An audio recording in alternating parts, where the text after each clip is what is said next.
যিহেতু মেট্ৰিকৰ ৰিজাল্ট ঘোষণা কৰিলে আৰু এতিয়া আমাৰ সমৰ্থ যিটো পৰ্টেল আছে আমাৰ ফাৰ্ষ্ট ইয়াৰত এডমিশ্যন যিসকলে ল'ব HS গতিকে তেওঁলোকৰ কাৰণে পৰ্টেলটো অপেন কৰিছে 11 এপ্ৰিল 2025 আজি 4 তাৰিখে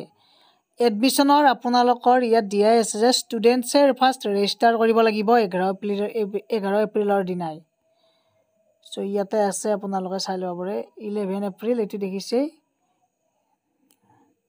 ৰেজিষ্টাৰ কৰি ল'ব প্ৰথমতে মই দেখুৱাই দিম বাৰু after class 12 result declared student will select their preference institute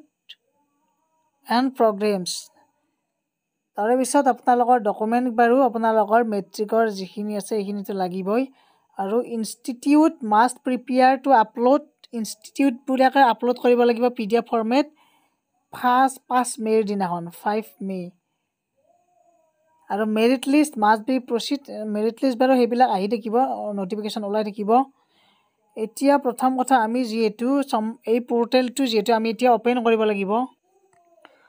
প্ৰথম কথা ক্লাছ 10ৰ যিখন মাৰ্কশ্বিট সেইখন আপোনালোকৰতো মেইন বস্তু এইখিনি লাগিবই ইমেইলটো লাগিবই এক্টিভ থাকিব লাগিব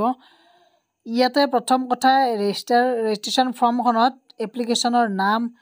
তাৰপিছত ডেট মান্থ ইয়াৰ এইবিলাক দিব লাগিব তাৰে পিছত ইমেইলটো দিব লাগিব ইমেইলটো দুবাৰ দিব পাছৱৰ্ড এটা দিব ষ্ট্ৰং পাছৱৰ্ড দিব ধৰি লওক আপোনালোকৰ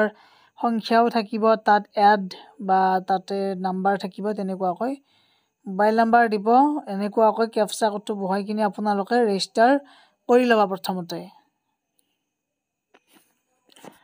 ৰেজিষ্টাৰ কৰাৰ পিছত যিখিনি নেক্সট প্ৰচেছ লগ ইন কৰিব লাগিব আপোনালোকৰ যিটো ID থাকিব পাছৱৰ্ড দি কিনে চ' এতিয়া কোনোবাই যে ৰেজিষ্টাৰ কৰাই আছে ইয়াতে লগ ইনত ক্লিক কৰিলে হ'ল কাৰণ ইয়াতে আপোনালোকৰ গোটেইখিনি প্ৰচেছ মই ষ্টেপ বাই ষ্টেপ লাহে লাহে দেখুৱাই থাকিম বাৰু জাষ্ট ইনফৰমেশ্যন দিলোঁ আৰু দেখুৱাই দিলোঁ এইখিনি ৰেজিষ্টাৰ কৰা প্ৰচেছ আৰু মই প্ৰথম কথা মই ডেছক্ৰিপশ্যনত তলত দি থৈ দিম মই লিংকটো ডাইৰেক্ট লিংকটো ইয়াতে আপোনালোকৰ ইমেইল বা ৰেজিষ্ট্ৰেশ্যন নাম্বাৰটো দি পাছৱৰ্ডটো দি এনেকুৱাকৈ লগ ইন কৰিব লাগিব লগ ইন কৰাৰ পিছত আপোনালোকৰ যিখন মেইন প্ৰফাইল এইটো খোল খাব আৰু তাতে আপোনালোকে ইনষ্টিটিউট চিলেক্ট কৰিব পাৰিব আৰু ইয়াতে মই এটা গাইডলাইন দেখুৱাইছোঁ বাৰু এডমিশ্যন প্ৰচেছৰ গাইডলাইনটো যেতিয়া আপোনালোকে গোটেইখিনি হ'ব প্ৰথম কথা ইয়াতে আহি আছে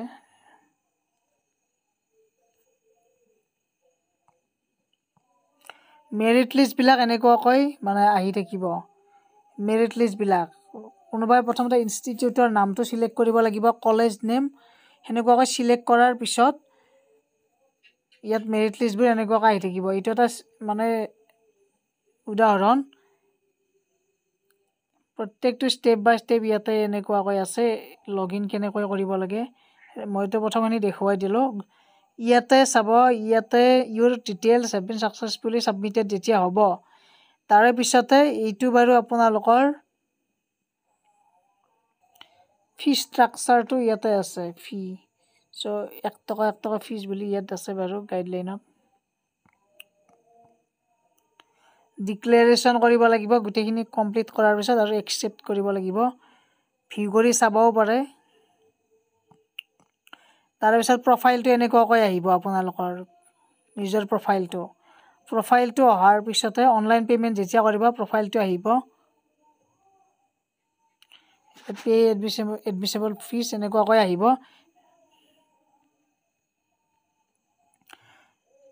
চ' এডমিশ্যন যেতিয়া ফি কৰিব এনেকুৱাকৈ ডিটেইলছখিনি আহিব এইটো আমি সকলোৱে জানো QR কোড বা ATM আপোনালোকে এপ্লাই FTM দি কৰিব পাৰে চ'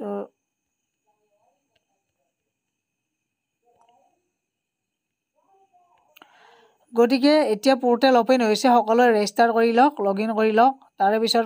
ষ্টেপটো মই নেক্সট ভিডিঅ'ত দেখুৱাই আছোঁ বাৰু আজিৰ ভিডিঅ'টো এইখিনি আছিল কিবা প্ৰব্লেম থাকিলে ইয়াতে হেল্পলাইন নম্বৰ দিয়া আছে এইটোত কল কৰিব পাৰে